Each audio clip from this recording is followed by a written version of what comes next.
Tu n'es pas ton propre créateur, c'est Dieu qui t'a créé.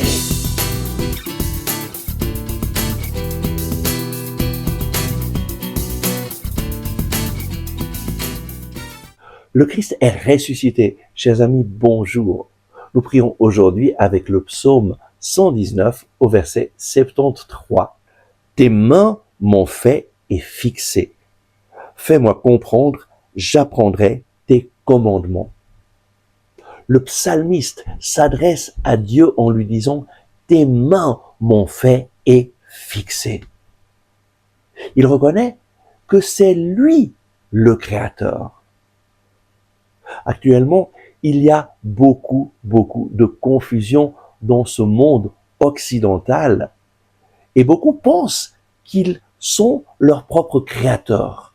Pourquoi? Parce que c'est une idée assez moderne, mais qui vient aussi il y a bien longtemps. Ah oui, on voudrait ne pas avoir besoin de Dieu, on voudrait être Dieu soi-même, et donc on pense c'est moi qui crée ma propre vie. Et on utilise certaines choses qui viennent justement de la Bible pour dire qu'on n'a pas besoin de Dieu, que nous sommes notre propre créateur. Qu'est-ce que je veux dire? Eh bien oui, nos paroles ont un pouvoir pour orienter notre vie. Lorsque nous proclamons la défaite, eh bien c'est probable que nous allons vers la défaite. Lorsque nous proclamons la victoire, Dieu, afin que cette victoire entre dans nos vies.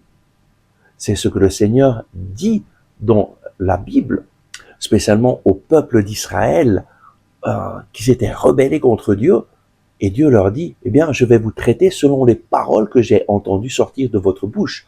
Vous avez dit que vous allez mourir dans le désert, eh bien, vous allez vraiment mourir dans le désert parce que vous êtes rebellés contre moi. Tu n'es pas ton propre créateur, mais tes paroles orientent ta vie et peuvent te porter à la défaite ou à la victoire. Très souvent, l'idée d'être son propre créateur vient du fait qu'on nous enseigne que tes paroles ont un pouvoir créateur. Tu peux te créer un futur plein d'espérance, beau, plein de bonheur à travers les paroles qui sortent de ta bouche, ou bien tu peux orienter ta vie vers la défaite à travers les paroles qui sortent de ta bouche. Mais cela, c'est un principe biblique que nous trouvons dans la parole de Dieu. Et Dieu dit à son peuple, je vous traiterai selon les paroles qui sortent de votre bouche. Mais cela ne veut pas dire que nous sommes notre propre créateur, mais avec nos paroles, nous pouvons nous aligner au plan d'amour de Dieu pour notre vie et nous orienter vers le succès, vers une vie en plénitude, mais nous pouvons aussi nous aligner au plan de destruction de l'ennemi qui est venu pour voler, tuer, détruire. Et lorsque, avec notre bouche, nous proclamons des paroles de destruction pour notre propre vie, je serai toujours malade, rien ne va dans ma vie, eh bien, nous orientons notre vie vers la défaite, vers la maladie.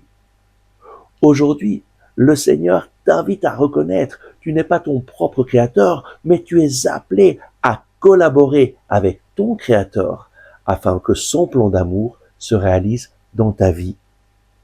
Tes mains m'ont fait et fixé, fais-moi comprendre, j'apprendrai ta volonté, j'apprendrai tes commandements. Fais-moi comprendre quoi? Fais-moi comprendre qui je suis. À travers sa parole, Dieu te révèle qui tu es. Fais-moi comprendre qui tu es.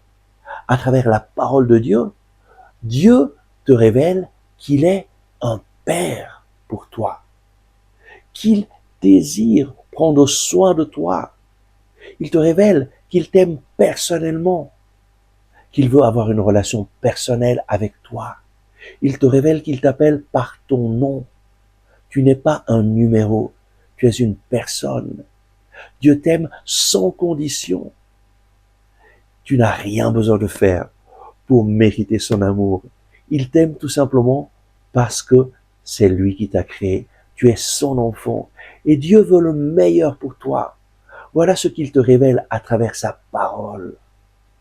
Et il te révèle aussi comment avoir une relation avec lui.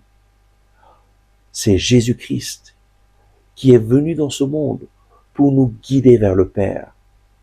Et il a dit de lui-même, je suis le chemin, la vérité et la vie. Nul ne vient au Père si ce n'est par moi.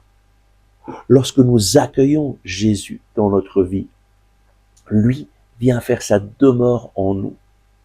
Lorsque nous reconnaissons d'avoir besoin de lui et nous confessons nos erreurs, nos péchés, lui qui est fidèle et juste nous pardonne, nous libère de nos poids. Aujourd'hui, Jésus frappe à la porte de ton cœur et il te dit, j'ai un plan d'amour pour ta vie. Laisse-moi entrer dans ta vie et je vais te guider dans la vérité tout entière. Je veux te donner la plénitude de la vie. Je veux te libérer des poids qui pèsent dans ta vie.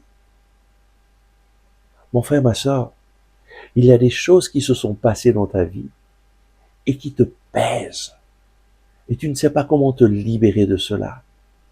Jésus est venu pour les pécheurs. Jésus est venu pour nous pardonner.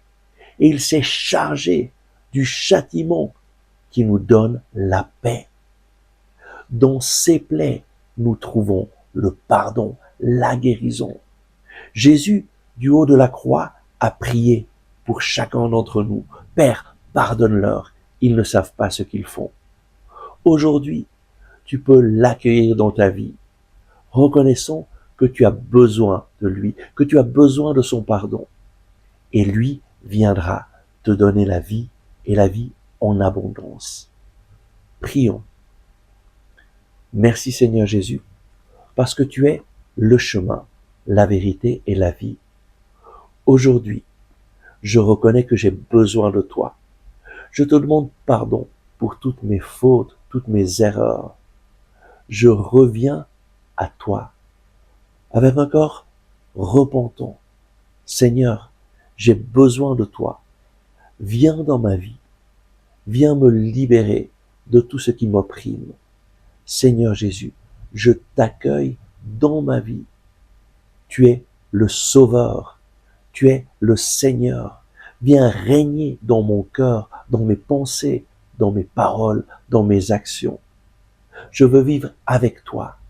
Guide-moi à travers ta parole. Montre-moi le chemin à suivre. Seigneur Jésus, je t'accueille dans ma vie comme mon Sauveur et le Seigneur de toute ma vie. Je veux marcher avec toi tous les jours de ma vie et je te demande de me guider à travers ta parole de vie. Jésus, tu es mon Sauveur. Merci d'avoir regardé ce message. À demain!